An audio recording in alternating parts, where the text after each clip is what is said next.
வணக்கம். உலகவலம் நேசம் டிவி செய்திகள்.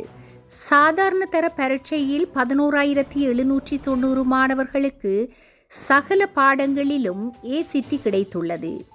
7,419 மாணவர்கள் சகல பாடங்களிலும் டபிள்யூவினை அடைந்துள்ளனர். செய்தி ஆசிரியர் கற்பிட்டி MHM ஜியாத். செய்திகள் வாசிப்பவர் RJ ஜெயா. இனி விரிவான செய்திகள்.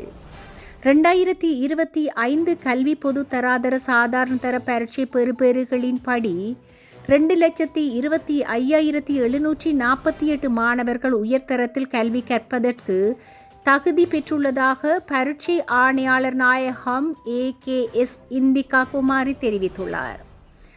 சாதாரண தர பரீட்சை பெறுபேறுகள் வெளியீடு குறித்து தெளிவுபடுத்தப்படுவதற்காக நடைபெற்ற ஊடகவியலாளர் சந்திப்பில் கலந்து கொண்டு கருத்து தெரிவிக்கும் போதே அவர் அதனை குறிப்பிட்டுள்ளார். இம்முறை பரீட்சையில் அனைத்து பாடங்களிலும் ஏ சித்தி பெற்ற பரீட்சார்த்திகளின் எண்ணிக்கை 11,790 ஆகும் எனவும் அவர் கூறியுள்ளார். இருப்பினும் இம்முறை பரீட்சைக்கு தோற்றிய பரீட்சார்த்திகளின் 7,419 மாணவர்கள் அனைத்து பாடங்களிலும் சித்தி அடையாமை தெரிய வந்துள்ளது.